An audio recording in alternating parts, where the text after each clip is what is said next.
Hello friends, welcome to our channel study career channel में आप सभी का स्वागत है। फ्रेंड्स, आज हम लोग भारत की कृषि के बारे में चर्चा करने जाएंगे। भारत की कृषि के बारे में चर्चा कर रहे हैं। तो फ्रेंड्स, चलिए स्टार्ट करते हैं आज अपन भारत की कृषि से रिलेटेड टॉपिक। तो फ्रेंड्स, जैसा कि आप लोग को पता है कि जो भारत की कृषि है, भारत जो हमारा कृषि आधारित अर्थव्यवस्था है। क्या है फ्रेंड्स? कृषि आधारित अर्थव्यवस्था। कौन है भारत कृषि आधारित अर्थव्यवस्था? है भारत का कुल क्षेत्रफल का, मान लीजिए जो भी क्षेत्रफल है, जितना एरिया है भारत का, लगभग उसमें से 51% भाग में क्या होती है फ्रेंड्स? कृषि की जाती है। 51% भाग में कृषि की जाती है। किसमें? भारत के कुल क्षेत्रफल के 51% भाग में कृषि की जाती है। तो अपन कह सकते हैं कि भारत की जो कृषि है वो भारत की आधारशिला है। क्या है फ्रेंड्स? भारत की आधारशिला है कृषि। ओके फ्रेंड्स, तो अपन इस तरीके से चलिए कृषि के बारे में चर्चा कर लेते हैं।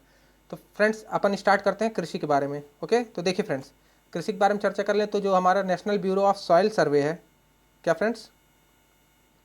National bureau of soil survey, उसने भारत को 20 कृषि पारिस्थितिक क्षेत्रों में, कितने?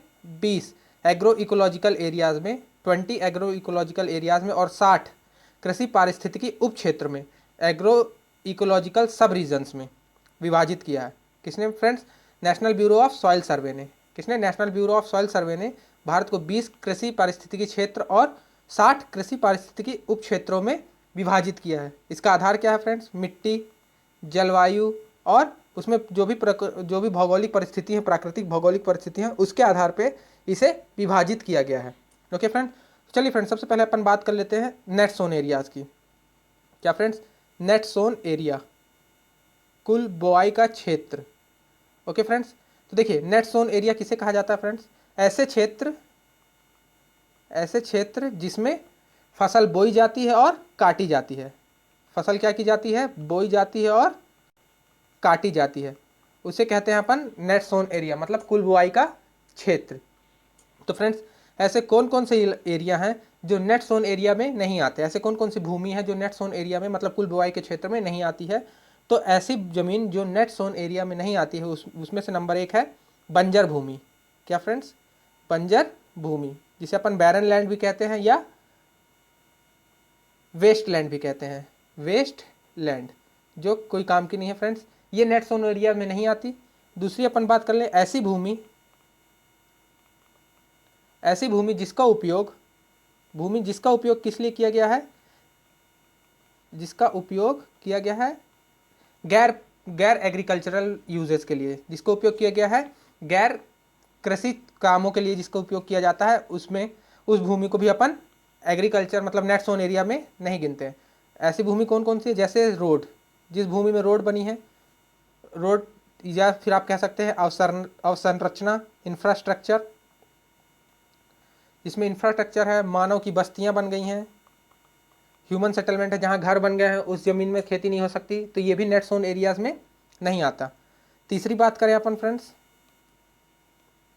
तो तीसरी बात करें जो नहीं आता है उसको कहते हैं, जो आप कह सकते हैं स्थायी चारागाह, जो परमानेंट चारागाह ही रहता है, स्थायी चारागाह, या फिर जिसको अपन कहते हैं चारागाह भूमि, ये भी नेट सोन एरियाज में नहीं आती है, मतलब कुल बुआई के क्षेत्र में इसको भी नहीं लिया जाता फ्रेंड्स। चौथी बात करें अपन, जो जिसमें अपन विभिन्न प्रकार के जो भी पेड़ पौधे लगाते हैं, वृक्ष लगाते हैं, या फिर जिसको अपन उपवन कहते हैं, वृक्ष जो होते हैं, विभिन्न प्रकार के वृक्ष, उपवन, इनका भी हम लोग क्या करते हैं? इनको भी हम लोग नेट सोन एरियाज में नहीं गिनते हैं। इसमें क्या आते हैं? बाग बगीचे आ जाते हैं, फल के पेड़ आते हैं, इसको अपन नेट सोन एरियाज में नहीं गिनते हैं फ्रेंड्स, क्योंकि ये नेट सोन एरियाज में नहीं आता है। अब इसके बाद अपन बात कर लें, 5वें नंबर की बात कर लें। देखिए फ्रेंड्स, जो कृषि योग्य बंजर भूमि पड़ी हुई है, जो कृषि योग्य है भूमि, तो कृषि योग्य है लेकिन बंजर है। क्या है? कृषि योग्य बंजर भूमि, उस पर कृषि की जा सकती है लेकिन वो बंजर है। इसको ये कैसे मानी जाती है? ऐसी भूमि जिसमें 5 साल से ज़्यादा 5 साल से ज़्यादा समय हो गया है खेती नहीं की गई है। 5 साल से ज़्यादा समय हो गया है खेती नहीं की गई है, मतलब कृषि नहीं की गई है। ऐसी भूमि को अपन कहते हैं क्या? कृषि योग्य बंजर भूमि। वो भी किस में आती है? नेट सोन एरिया में नहीं आती है। ओके फ्रेंड्स, इसके बाद अपन बात कर लें, एक होती है करंट फॉलो। जो वर्तमान में चल रही है प्रतिभूमि है, मतलब इसमें ऐसा हुआ है कि 1 साल से इसमें कृषि नहीं की गई है, 1 साल से कृषि नहीं की गई है इसमें, इसे भी अपन नेट सोन एरियाज में नहीं गिनते हैं। उसके बाद लास्ट बात कर ले अपन 7वें नंबर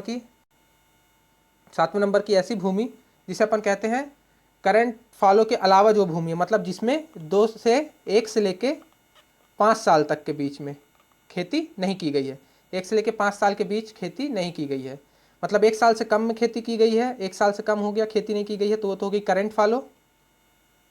1 साल से 5 साल तक के बीच में जो भी करंट फॉलो के अलावा ज़मीन है वो हो गई, और 5 साल से अधिक जिसमें हो गई वो हो गई कल्चरेबल वेस्टलैंड, मतलब कृषि योग्य बंजर भूमि। तो फ्रेंड्स इस प्रकार से ये सब जो भी ज़मीनें हैं ये किस में नहीं आती हैं, नेट सोन एरियाज में नहीं आती, मतलब कुल बुआई के क्षेत्र में नहीं आती हैं ये। और कुल बुआई का क्षेत्र मैंने आपको बता दिया, वैसे क्षेत्र को कहा जाता है जिसमें वो क्या फसल बोई जाती है एवं काटी जाती है, उसे अपन कहते हैं कुल बुआई का क्षेत्र। तो चलिए फ्रेंड्स अपन आगे अब बात कर लेते हैं कृषि के बारे में। ओके फ्रेंड्स, तो देखिए जो कृषि है, भारत में कृषि का वर्गीकरण अपन करते हैं फ्रेंड्स, क्या करते हैं, भारत में जो भी फसल है उनका वर्गीकरण। देखिए तो भारत में अपन फसलों का वर्गीकरण करते हैं। तो देखिए भारतीय कृषि प्रणाली में देखिए मुख्यतः 3 फसलें, एक वर्ष में 3 फसलें उगाई जाती है फ्रेंड्स, एक वर्ष में 3, एक होती है राबी की फसल, दूसरी होती है खरीफ की फसल, एक है राबी, दूसरी है खरीफ, और तीसरी है जायद की फसल। ओके फ्रेंड्स, कौन कौन सी फसल होती हैं, एक हो गई राबी की फसल, दूसरी खरीफ की और तीसरी जायद की। तो चलिए फ्रेंड्स अपन बात कर लेते हैं स्टार्टिंग से राबी की। तो फ्रेंड्स राबी की फसल की बात करें, कब बोई जाती है, ये बोई जाती है अक्टूबर नवंबर में बोई जाती है। कब बोई जाती है, अक्टूबर नवंबर में, और अप्रैल मई तक इसे काट लिया जाता है, मार्च अप्रैल मई तक इसे काट लिया जाता है। इसमें देखिए सिंचाई की सहायता से तैयार की जाती है फसल। जो इसमें से कौन कौन सी मुख्य फसल हैं राबी की फसल में, गेहूं, ये याद रखिएगा फ्रेंड्स, क्योंकि फसल पूछता है किस फसल की है, मतलब ये कौन सी फसल है, कौन सी, जैसे गेहूं कौन सी फसल है, तो आप कहेंगे राबी की फसल है। जौ, चना, मटर, सरसों, राई आदि ये किसकी है, राबी की कुछ प्रमुख फसलें हैं। कौन कौन सी, गेहूं, जौ, चना, मटर, सरसों, राई। फिर उसके बाद अपन बात कर लेते हैं खरीफ की फसल की। तो फ्रेंड्स खरीफ फसल कब होती है, जब जून जुलाई में बोई जाती है। कब बोई जाती है, जून जुलाई में, और सितंबर अक्टूबर में काट ली जाती है। जून जुलाई में बो के सितंबर अक्टूबर में काट ली जाती है। किसकी फसल, ये खरीफ की फसल है। इसके अंतर्गत कौन कौन आता है, चावल, ज्वार, बाजरा, रागी, मक्का, जूट, मूंगफली, कपास, पटसन, तंबाकू, मूंग, उड़द, लोबिया, इस तरीके से कुछ इंपॉर्टेंट इसकी फसल है। इसमें आप चावल याद रखिए, चावल, ज्वार, बाजरा, रागी, मूंगफली, मक्का, इस तरीके से कुछ फसलें हैं जो आप याद रखिए किसके तहत आती हैं, ये खरीफ की फसल के तहत आती हैं। कपास भी खरीफ की फसल के तहत आता है। अब तीसरी अपन बात कर लें जायद की फसल। जायद की फसल देखिए जब राबी और खरीफ की फसल के बीच का जो समय बचता है, राबी और खरीफ की फसल के बीच का जो समय बचता है, उसमें अपन क्या करते हैं, जायद की फसल बो के काट ली जाती है, मतलब ये मार्च अप्रैल में बो के जून तक इसको काट लिया जाता है। ओके फ्रेंड्स, इस पर सब्जियाँ उगा दी जाती हैं, तरबूज, खरबूज, ककड़ी, खीरा, करेला, ये सब मतलब सब्जियों की अपन खेती कर देते हैं किसमें, जायद की फसल में। और किसकी मूंग, उड़द, कुल्थी जैसी दलहन की फसल भी इसमें बो दी जाती है, किसमें, जायद की फसलों में। फ्रेंड्स इस तरीके से ये एक वर्ष में बोई जाने वाली 3 फसलें हो गई। ओके फ्रेंड्स, अब अपन आगे बात कर लेते हैं जैसे प्रमुख खाद्यान्न कौन कौन से हैं। भारत के जो प्रमुख खाद्यान्नों के बारे में चर्चा कर लेते हैं। भारत की जो प्रमुख खाद्यान्न फसलें हैं वो कौन कौन सी हैं, उसके बारे में अपन चर्चा करते हैं। तो देखिए भारत की जो भौतिक संरचना है, जलवायु और मृदा संबंधी विभिन्नताओं के कारण यहाँ जो है बहुत प्रकार की फसलें होती हैं, बहुत प्रकार की कृषि की जाती है। ओके फ्रेंड्स, तो देखिए खाद्यान्न का मतलब होता है ग्रेमणी कुल की, जो ग्रेमणी घास कुल की जो भी फसलें हैं उन्हें खाद्यान्न के लिए, खाने के लिए उगाया जाता है। फ्रेंड्स चलिए, तो इसे हम लोग 3 भागों में विभाजित करते हैं। कितने भागों में, 3 भागों में। पहला है प्रमुख खाद्यान्न। क्या है फ्रेंड्स, प्रमुख खाद्यान्न। प्रमुख खाद्यान्न में क्या आता है फ्रेंड्स, जैसे गेहूं, धान, जौ आदि इसमें सम्मिलित किए जाते हैं, किसमें, प्रमुख खाद्यान्न में, जो हो गई मेजर क्रॉप्स। उसके बाद आता है मोटे अनाज, मिलेट्स की बात करें, मोटे अनाज। मोटे अनाज में क्या आता है, मक्का, ज्वार, बाजरा, मंडुआ आदि आते हैं इसमें। ओके फ्रेंड्स, मक्का, ज्वार, बाजरा, मंडुआ आदि प्रकार के इसमें फसल आते हैं। फिर उसके बाद बात करें अपन लघु खाद्यान्न की, किसकी फ्रेंड्स, लघु खाद्यान्न। तो लघु खाद्यान्न में क्या आ जाते हैं, मंडुआ, रागी, जिसे रागी बोलते हैं, रागी, कोदो, सांवा, काकून, चना, कुटकी आदि को शामिल किया जाता है, किसमें, लघु खाद्यान्न में। लघु खाद्यान्न में इनको शामिल किया जाता है। देखिए फ्रेंड्स, इसके अलावा और भी कुछ फसलें होते हैं, जैसे अपन बात कर लेते हैं व्यापारिक फसलों की। किसकी बात करें फ्रेंड्स? व्यापारिक फसलों की बात करें। देखिए व्यापारिक फसलों में ऐसी प्रकार की फसलें आती हैं, कृषि आती है जिसमें नकदी फसलें का उत्पादन किया जाता है। किसका किया जाता है? नकदी फसलों का उत्पादन, जैसे रबर, कहवा, चाय, कपास, जूट, केला व गन्ना। ये किस में आते हैं? व्यापारिक फसलों में आते हैं। फिर इसके बाद अपन बात करें बागानी फसलों में, तो देखिए बागानी फसलों की बात करें तो कृषि एवं वाणिज्य मंत्रालय, जो हमारा कृषि एवं वाणिज्य मंत्रालय है, उसके आधार पर भारत में बागानी फसलें जो होती हैं, बागवानी फसलें, उसके अंतर्गत क्या आता है? नारियल, ताड़, सुपारी, कोकोआ, काजू, चाय, कॉफ़ी और रबर, इन सबको सम्मिलित किया गया किसमें? बागानी फसलों में। ओके फ्रेंड्स, तो चलिए अब अपन आगे बात कर लेते हैं। देखिए भारत में ऐसी भी कुछ फसलें हैं, भारत में जो ऐसी भी कुछ फसलें हैं जो दोनों समय बोई जाती हैं, जैसे ज्वार, बाजरा, तिल और चावल, मक्का। कौन कौन सी? ज्वार, बाजरा, तिल, चावल और मक्का की कृषि जो है राबी और खरीफ दोनों समय पे की जाती है। राबी और खरीफ दोनों ऋतुओं में की जाती है। किसकी किसकी? ज्वार की, बाजरा की, तिल की, चावल की और मक्का की। आप कहेंगे चावल कैसे? तो फ्रेंड्स मैं आपको अभी चावल की किस्में बताऊंगा, कौन ठंडी में बोई जाती है, कौन गर्मी में बोई जाती है। अपन को मैं भी आपको चावल की किस्में के बारे में भी बताने जा रहा हूँ फ्रेंड्स। चलिए अपन अब प्रमुख खाद्यान्न के बारे में चर्चा करते हैं, जिसमें है चावल। अपन चावल की बात करें तो जो चावल है, देखिए फ्रेंड्स, चावल की बात करें तो चावल किस कुल का पौधा है? ग्रैमीनी कुल का। किसका? घास कुल का। ग्रैमीनी कुल का एक उष्णकटिबंधीय पौधा है।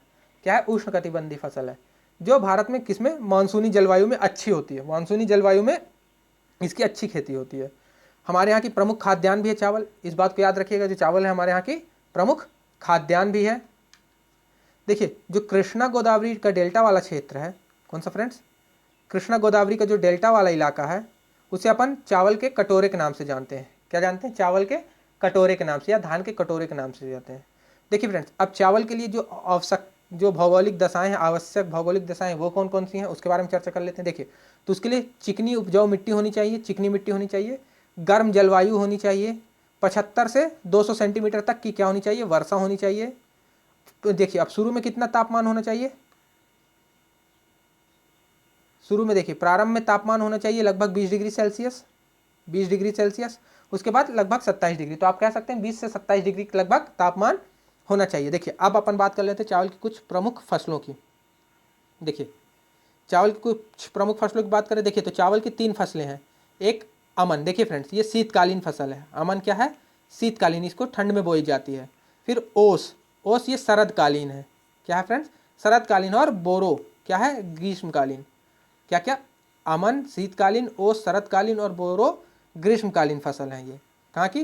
भारत की। देश में देखिए, देश में सबसे अधिक किसका उत्पादन होता है? देश में सबसे अधिक अमन का उत्पादन होता है, जो जून से अगस्त तक बोकर नवंबर से जनवरी तक में काट ली जाती है। जून से अगस्त तक में बोकर नवंबर से जनवरी तक में इसको काट लिया जाता है। किस फसल को? अमन को। ठीक है फ्रेंड्स, देखिए अब अलग अलग राज्यों में अलग अलग प्रकार की जो फसलें उगाई जाती हैं चावल की, उसके बारे में अपन कुछ बात कर लेते हैं। उसकी कुछ किस्मों के बारे में बात कर लेते हैं, जैसे सांबा और कुरुम्बई। क्या? सांबा और कुरुम्बई। सांबा और कुरुम्बई कहाँ उगाई जाती है? तमिलनाडु में। याद रखिएगा फ्रेंड्स, फसल की किस्मों से क्वेश्चन बनते हैं। तो सांबा और कुरुम्बई कहाँ उगाई जाती है? तमिलनाडु में। कामनी और काला जीरा और गोविंद भोग कहाँ? पश्चिम बंगाल की प्रमुख चावल की फसलें हैं। कौन कौन सी? कामिनी, काला जीरा और गोविंद भोग। फिर उसके बाद बात करें जरीसाल कहाँ? गुजरात में। और बासमती उत्तर प्रदेश में। ये कुछ प्रमुख चावल की फसलें हैं। और इसके बाद अपन बात कर लें, देखिए पश्चिम बंगाल और चावल में भी पश्चिम बंगाल और तमिलनाडु में चावल की 3 फसलें उगाई जाती हैं। कौन कौन सी? ओस, अमन और बोरो। मैंने आपको अभी पिछले भी बताया था कि ओस, अमन और बोरो 3 फसलें उगाई जाती हैं। ओके फ्रेंड्स, देखिए ये इंपॉर्टेंट बात है, इसको आप याद रखिएगा। जो कृषि निदेशालय द्वारा विकसित धान की प्रथम बौनी प्रजाति क्या थी धान की प्रथम? वो थी जया। कौन सी थी? जया थी। आप कह सकते हैं जया जो धान की प्रथम विकसित बौनी प्रजाति थी। ओके फ्रेंड्स, अब देखिए चावल की जो वर्तमान में बहुत अधिक उपज देने वाली जो किस्में हैं वो हैं IR8, IR20। क्या क्या फ्रेंड्स? IR8, IR20। और देख लीजिए आप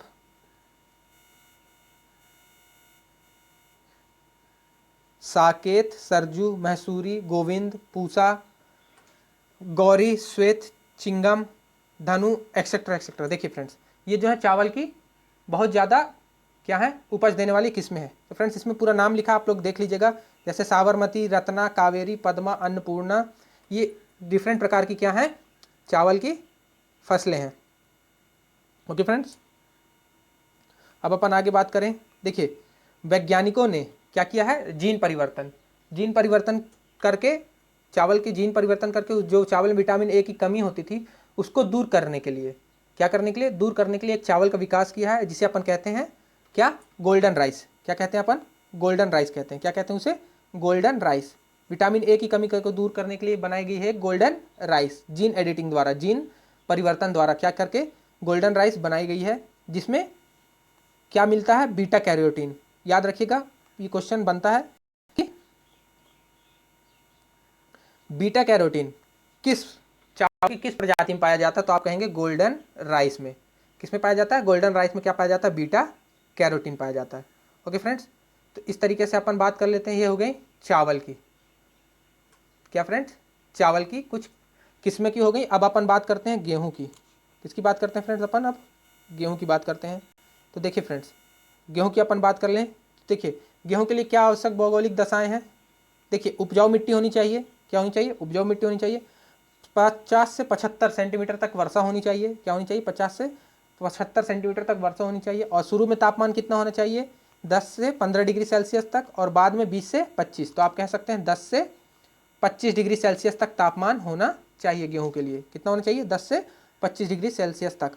देखिए फ्रेंड्स, गेहूं में सामान्यतः क्या क्या पाया जाता है। देखिए गेहूं में सामान्यतः प्रोटीन 8 से 15% पाया जाता है। कार्बोहाइड्रेट 65 से 70% पाया जाता है। वसा, जिसे अपन फैट कहते हैं, लगभग 1.5% पाया जाता है। और मिनरल्स, खनिज 2% तक पाए जाते हैं। ओके फ्रेंड्स, देखिए इस बात को याद रखिएगा, ये ग्लूटीन नामक एक प्रोटीन पाया जाता है गेहूं में। कौन सा प्रोटीन फ्रेंड्स, ग्लूटीन नामक एक प्रोटीन पाया जाता है गेहूं में। ओके फ्रेंड्स, तो देखिए अब अपन बात कर लेते हैं गेहूं की कुछ प्रमुख किस्में। देखिए तो गेहूं की कुछ प्रमुख किस्में कौन कौन सी है, जैसे प्रताप, अर्जुन जनक, कल्याण, सोना, गिरजा, ये आदि कुछ गेहूं की प्रमुख किस्में हैं। देखिए फ्रेंड्स, आपको एक बात बता दूं, देखिए ICAR द्वारा, Indian council of agriculture research, भारतीय कृषि अनुसंधान संघ द्वारा, Indian council of agriculture and research द्वारा क्या हुआ, पूसा बेकर नामक एक गेहूं की नई प्रजाति विकसित की गई है। किस नामक, पूसा बेकर नामक, ICAR द्वारा, Indian council of agricultural research के द्वारा क्या की गई है, एक पूसा बेकर नामक गेहूं की नई प्रजाति को विकसित किया गया है, जो बिस्कुट के लिए बनाई गई है। किसके लिए, बिस्कुट के लिए। किसके लिए, बिस्किट के लिए पूसा बेकर नामक एक प्रजाति को विकसित किया गया है, यूरोपीय देशों द्वारा निर्धारित मानक के अनुरूप है। ये जो पूसा बेकर है, जो बिस्कुट बनाने के लिए जो यूरोपीय मानक बनाए गए हैं कि ये मानक होने चाहिए बिस्कुट बनाने के लिए, उसके अनुरूप है ये। कौन सी, पूसा बेकर। किसने बनाई, ICAR ने। अब इसके बाद अपन बात कर लेते हैं फ्रेंड्स बार्ली, मतलब जौ की। किसकी बात कर लें, जौ की बात कर लें, ठीक है। तो जौ किस में आता है फ्रेंड्स, मोटे अनाज में आता है। किस में आता है, ये मोटे अनाज में आता है। ये कहाँ पे होता है, ये शुष्क, क्या, शुष्क और बलुई मिट्टी में होता है। कहाँ होता है, शुष्क और बलुई मिट्टी में बोया जाता है, जिसमें शीत एवं नमी सहन करने की क्षमता अधिक होती है।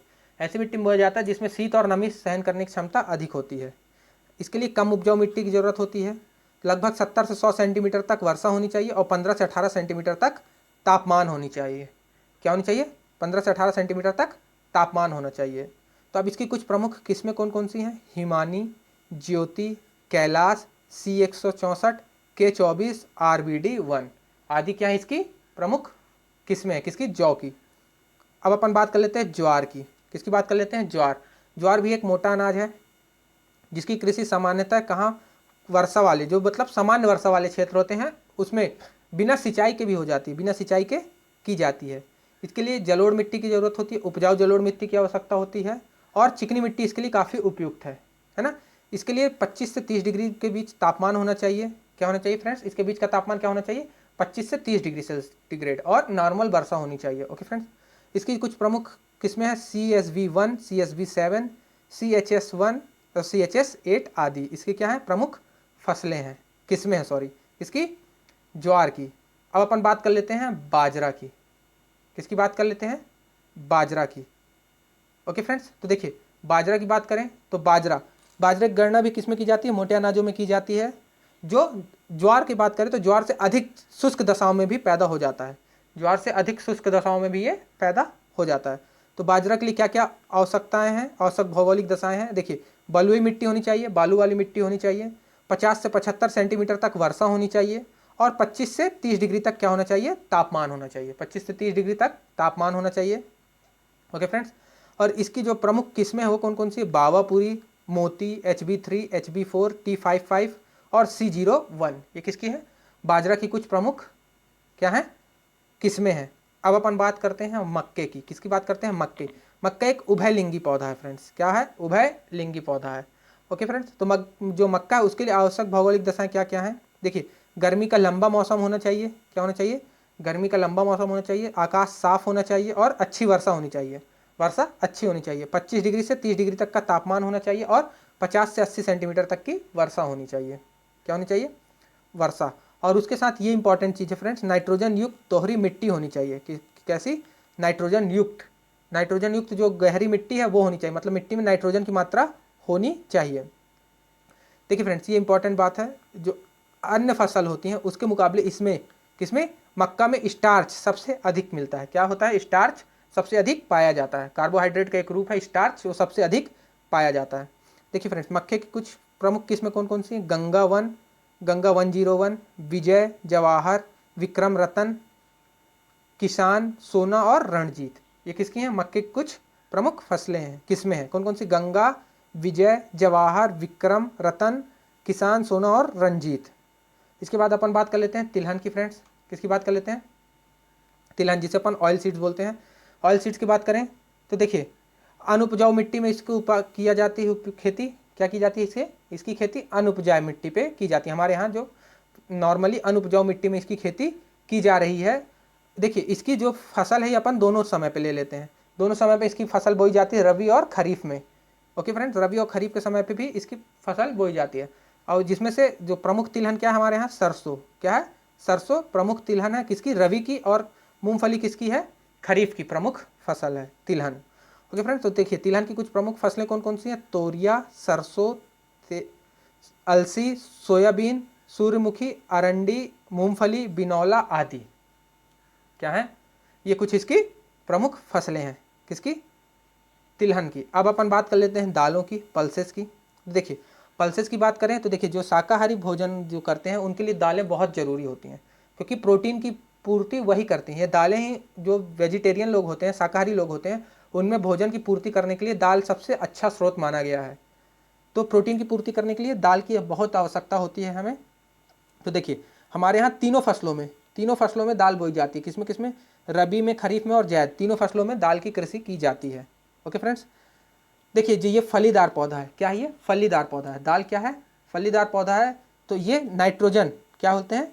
नाइट्रोजन तत्व से युक्त होता है, जो मिट्टी में नाइट्रोजन की कमी को पूरा करता है। क्या करता है? नाइट्रोजन की कमी को पूरा करता है और मिट्टी की जो उर्वरकता है उसको बढ़ाता है। यही कारण है कि इसको जो उगाया जाता है अन्य फसलों के साथ उगाया जाता है। दाल को किसके साथ उगाया जाता है? अन्य फसलों के साथ उगाया जाता है। फिर उसके बाद अपन बात कर लेते हैं गन्ना की। किसकी? शुगर केन की। तो देखिए गन्ना का जो मूल स्थान है वो भारत ही है। क्या है? भारत है। और ग्रामीणी कुल का, ग्रामीणी माने घास के कुल का पौधा है। ओके, इसको तैयार होने में लगभग 1 वर्ष से अधिक का समय लग जाता है। 1 वर्ष से ऊपर का समय भी लग जाता है। ओके फ्रेंड्स, ये कैसी? उष्ण कटिबंधीय और उपोष्ण कटिबंधीय फसल है। क्या है? उष्ण कटिबंधीय भी है और उपोष्ण कटिबंधीय फसल भी है। तो इसके लिए कैसे आवश्यक भौगोलिक दशाएं होनी चाहिए? 20 डिग्री से 27 डिग्री सेंटीग्रेड तक क्या होना चाहिए? तापमान होना चाहिए और 100 से 200 सेंटीमीटर तक की औसत वार्षिक वर्षा होनी चाहिए। कितना? 20 से 27 तापमान, 20 से 27 और 100 से 200 क्या होनी चाहिए? वर्षा होनी चाहिए। ओके फ्रेंड्स, जो अपन उत्तर प्रदेश बात कर लें, उत्तर प्रदेश ही लगभग देश का 45% गन्ने का उत्पादन करता है। लगभग देखिए फ्रेंड्स, लगभग 45% गन्ने का उत्पादन कौन करता है? उत्तर प्रदेश। सबसे ज़्यादा गन्ना कहाँ उत्पादित होता है? उत्तर प्रदेश में। और ये बात को याद रखिएगा फ्रेंड्स, ये इंपॉर्टेंट बात है। गन्ने का प्रजनन कार्य कहाँ किया जाता है? कोयम्बटूर में किया जाता है। कहाँ किया जाता है गन्ने का प्रजनन कार्य? कोयम्बटूर में किया जाता है। अब अपन आगे बात करते हैं फ्रेंड्स कपास की, जिसे अपन कॉटन कहते हैं। कॉटन की बात करें तो देखिए फ्रेंड्स, कॉटन की बात करें तो देखिए ये किस में मालवेसी कुल का पौधा है। किस कुल का पौधा है ये? मालवेसी कुल का। मालवेसी कुल का पौधा है। इसके लिए आवश्यक भौगोलिक दशाएं क्या हैं? 20 से 30 डिग्री तक का तापमान होना चाहिए, 200 दिन के लगभग का समय चाहिए होता है, जिसमें पाला और ओला रहित होनी चाहिए। पाला नहीं पड़ना चाहिए, ओला नहीं पड़ना चाहिए, नहीं तो फसल खराब हो जाएगी। आकाश स्वच्छ होना चाहिए, तेज व चमकदार धूप होनी चाहिए और 50 से 100 सेंटीमीटर की क्या होनी चाहिए? वर्षा होनी चाहिए। क्या होनी चाहिए? 50 से 100 सेंटीमीटर की वर्षा होनी चाहिए। किसके लिए? कपास की खेती के लिए। देखिए, और भूरी, काली और दोमट मिट्टी तथा लाल व काली मिट्टी इसके लिए सर्वाधिक उपयुक्त है। काली मिट्टी कपास के लिए सबसे बेस्ट मिट्टी मानी जाती है और इसमें ज़्यादा श्रम की भी जरूरत नहीं पड़ती, सस्ता श्रम है इसका। इजली ये पत्ते से जो बीज लगते हैं उसमें कपास होता है, उससे इसको निकाल लिया जाता है। ओके फ्रेंड्स, देखिए महाराष्ट्र में कपास को क्या कहा जाता है? व्हाइट गोल्ड का कहा जाता है। क्या कहा जाता है? व्हाइट गोल्ड, श्वेत स्वर्ण, क्योंकि सबसे ज़्यादा खेती महाराष्ट्र साइड ही होती है कपास की। ओके फ्रेंड्स, तो महाराष्ट्र में कपास को क्या कहा जाता है? व्हाइट गोल्ड, श्वेत स्वर्ण कहा जाता है। देखिए, तो इसकी कुछ प्रमुख किस्में हैं जो क्या क्या है? एक है देशी श्यामली, सुवीन और सुजाता। क्या क्या है प्रमुख किस्में कपास की? देशी श्यामलीन, सुवीन और सुजाता। फिर इसके बाद अपन बात कर लेते हैं चाय की। किसकी बात कर लेते हैं? टी की, चाय की। तो देखिए फ्रेंड्स, चाय की बात करें तो चाय एक बागानी फसल है और उष्णकटिबंधीय पौधा है। क्या है? बागानी फसल है और उष्णकटिबंधीय पौधा है। ओके फ्रेंड्स, तो देखिए इसके लिए कैसी भौगोलिक दशाएं होनी चाहिए? 150 से 250 सेंटीमीटर तक वार्षिक वर्षा होनी चाहिए, 24 डिग्री से 30 डिग्री तक का उच्च तापमान होनी चाहिए और हरी गंधक युक्त मिट्टी होनी चाहिए, सल्फर युक्त मिट्टी होनी चाहिए, मिट्टी में सल्फर की मात्रा होनी चाहिए। और ये एक श्रम प्रधान कृषि है, इसमें श्रम की जरूरत पड़ती है। पत्ते के चुनाई के लिए इसमें सस्ते श्रम की आवश्यकता होती है। देखिए फ्रेंड्स, इसकी बात करें, ये जल प्रिय पौधा है। क्या है? जल प्रिय पौधा है, लेकिन इसके जड़ में अगर पानी पड़ जाए, जड़ में अगर पानी लगेगा तो ये खराब होने लगता है, ये सड़ने लगता है ये पौधा। जल प्रिय होने के बावजूद भी इसमें जो इसके जड़ों में पानी नहीं रखना चाहिए, बहुत ज़्यादा पानी नहीं रुकना चाहिए। इसी कारण से इनकी जो खेती की जाती है वो पहाड़ी इलाकों में की जाती है। किसमें की जाती है? पहाड़ी वाले इलाकों में, ढालों में की जाती है। ओके फ्रेंड्स, किसकी? चाय की खेती। देखिए, और बात कर ले ठंड और पाला। ठंडी हवा की बात करें और पाला जो है चाय की कृषि के लिए क्या होते हैं? हानिकारक होता है। क्या होते हैं? चाय की कृषि के लिए हानिकारक होता है। देखिए, असम सबसे ज़्यादा उत्पादन करता है चाय का। तो असम में कहाँ? ब्रह्मपुत्र नदी घाटी और सूरमा नदी घाटी में चाय की उन्नत कृषि की जाती है। ब्रह्मपुत्र नदी घाटी और सूरमा नदी घाटी में चाय की उन्नत कृषि की जाती है। अब इसके बाद अपन बात कर लेते हैं कॉफ़ी की। किसकी बात कर लेते हैं? कॉफ़ी। कॉफ़ी के लिए देखिए 15 से 18 डिग्री तक, कितना? 15 से 18 डिग्री तक औसत तापमान होना चाहिए। वार्षिक वर्षा जो है 150 से 250 सेंटीमीटर तक होनी चाहिए और पर्वतीय तथा दोमट या लावा निर्मित मिट्टी होनी चाहिए। लावा से बनी हुई मिट्टी या पर्वतीय या दोमट मिट्टी होनी चाहिए। देखिए, हमारे यहाँ देश में दो प्रकार की कहवा की कृषि की जाती है, एक है अरेबिका कॉफ़ी और एक रोबस्टा कॉफ़ी। एक अरेबिका और एक रोबस्टा, याद रखिएगा, अरेबिका और रोबस्टा, दो प्रकार की कॉफ़ी की हमारे यहाँ कृषि की जाती है। फिर इसके बाद अपन बात कर लेते हैं जूट की। किसकी बात कर लेते हैं? जूट। जूट एक रेशेदार फसल है। कैसी फसल है जूट? जूट एक रेशेदार फसल है। इसका इस्तेमाल किसमें किया जाता है? बोरे और रस्सियों के निर्माण में किया जाता है। बोरा बना लो, रस्सी बना लो, कालीन बना लो, कपड़े बना लो, इन सब का निर्माण किया जाता है। किससे? जूट की सहायता से। अब जूट के लिए कैसी दशाएं होनी चाहिए? देखिए, 25 से 30 डिग्री तक का तापमान होना चाहिए, 100 से 200 सेंटीमीटर तक की वर्षा होनी चाहिए और कैसी होनी चाहिए? दोमट और नदियों की कछारी मिट्टी होनी चाहिए। दोमट मिट्टी होनी चाहिए या नदियों की कछारी मिट्टी होनी चाहिए। और इसके लिए भी सस्ते श्रम की आवश्यकता होती है। इसके लिए भी सस्ते श्रम की आवश्यकता होती है और इसे लगभग भी 10 से 11 महीने का समय लगता है तैयार होने में। कितना? 10 से 11 माह का समय लगता है किसे तैयार होने में? जूट को तैयार होने का 10 से 11 माह का समय लगता है। ओके फ्रेंड्स, तो देखिए, और अपन बात कर लें जो भारत में जूट का जो औसत उत्पादन है कितना होता है? 2000 से 2100 किलोग्राम प्रति हेक्टेयर होता है। मतलब प्रति हेक्टेयर मतलब 2.5 एकड़ लगभग समथिंग का 1 हेक्टेयर होता है। 2.5 एकड़ का 1 हेक्टेयर होता है, तो 1 हेक्टेयर में लगभग 2000 से 2100 किलोग्राम तक का जूट का उत्पादन होता है। अब अपन बात कर लेते हैं रबर की। किसकी बात कर लेते हैं? रबर। रबर का जन्म स्थान कहाँ है फ्रेंड्स? ब्राज़ील। रबर कहाँ का पौधा है? ब्राज़ील का। ये एक उष्णकटिबंधीय पौधा है। कैसा पौधा है? उष्णकटिबंधीय पौधा है। देखिए, वृक्ष के जो दूध इसको अपन लैक्टस बोलते हैं, उससे ये क्या मिलता है? रबर प्राप्त होता है ना फ्रेंड्स। तो रबर के उत्पादन के लिए कैसा? 25 से 32 डिग्री तक का तापमान होना चाहिए, उच्च तापमान। अत्यधिक वर्षा होनी चाहिए, लाल या लेटराइट, चिकनी या दोमट मिट्टी होनी चाहिए और अधिक मानव श्रम की आवश्यकता होती है। इसमें बहुत ज़्यादा मानव श्रम की आवश्यकता होती है। ओके फ्रेंड्स, अब इसके बाद अपन बात कर लेते हैं निकोटीन मतलब तंबाकू की। तंबाकू कैसा पौधा है? एक शीतोष्ण कटिबंधीय पौधा है। कैसा पौधा है? शीतोष्ण कटिबंधीय पौधा है। इसके लिए 15 डिग्री सेंटीग्रेड से लेकर 38 डिग्री सेंटीग्रेड तक का तापमान होना चाहिए, 50 सेंटीमीटर तक की वार्षिक वर्षा होनी चाहिए और बलुई दोमट मिट्टी होनी चाहिए। बलुई या दोमट मिट्टी होनी चाहिए इसके लिए। ओके फ्रेंड्स, तो देखिए तंबाकू की पत्तियों को देखिए एक प्रक्रिया होती है जिसे अपन रचाई कहते हैं। क्या कहते हैं? रचाई। रचाई किस प्रक्रिया को कहते हैं? देखिए तंबाकू की पत्तियों के सुखाने की प्रक्रिया को क्या कहते हैं? रचाई कहते हैं। आपसे पूछ सकता है कि रचाई क्या प्रोसेस है, रचाई किसे कहते हैं? तो आप लिखेंगे तंबाकू की पत्तियों के सुखाने की प्रक्रिया को क्या कहा जाता है? रचाई कहा जाता है। इसमें क्या होता है? पत्तियों में वांछित रंग आता है, गंध आती है और लचक आती है, मतलब फ्लेक्सिबिलिटी आती है। जितना फ्लेक्सिबल होगी उतना आसानी से मसला जा सकता है इसे फ्रेंड्स। ओके, तो जब रचाई में ही इसमें क्या होता है? गंध आती है, रंग आता है और लचक आती है, तभी इसमें विकसित होती है। ओके फ्रेंड्स, तो देखिए भारत में दो प्रकार से, मुख्य रूप से दो प्रकार से तंबाकू की फसल उगाई जाती है। कौन कौन सी? एक है निकोटियाना टोबैकम। क्या फ्रेंड्स? एक है निकोटियाना टोबैकम जो 90% के लगभग उगाई जाती है भारत में, और दूसरे निकोटियाना रस्टिका। निकोटियाना रस्टिका ये 10% उगाई जाती है। निकोटियाना टोबैकम कितनी उगाई जाती है? 90%। और निकोटियाना रस्टिका कितनी प्रतिशत उगाई जाती है? 10%। ये कौन सी दो फसलें हैं? किसकी? तंबाकू की। ओके फ्रेंड्स, अब अपन बात करते हैं कुछ नारियल के बारे में। नारियल कैसी? एक उष्णकटिबंधीय जलवायु पौधा है।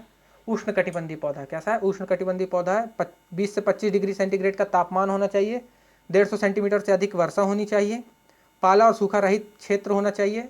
कैसा होना चाहिए? पाला और सूखा रहित क्षेत्र होना चाहिए और तटीय जलवायु होनी चाहिए। कैसी जलवायु होनी चाहिए? तट के इलाकों के आसपास बलुई मिट्टी, बलुई मतलब दोमट मिट्टी होनी चाहिए, या फिर हल्की रेगुर मिट्टी होनी चाहिए, हल्की ब्लैक सॉइल होनी चाहिए।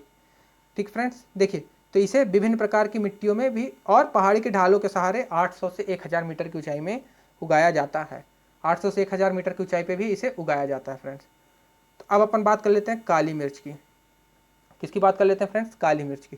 तो देखिए काली मिर्च कहाँ? उष्ण एवं आर्द्र जलवायु में। कैसे? उष्ण एवं आर्द्र जलवायु में 200 सेंटीमीटर की वर्षा होनी चाहिए, 200 सेंटीमीटर तक की वर्षा होगी, और 1100 से 1800 तक की मीटर की ऊंचाई पे, कितना? 1100 से 1800 तक की मीटर की ऊंचाई पे इसको उगाया जाता है। और जब वहाँ का कितना वार्षिक तापमान होना चाहिए?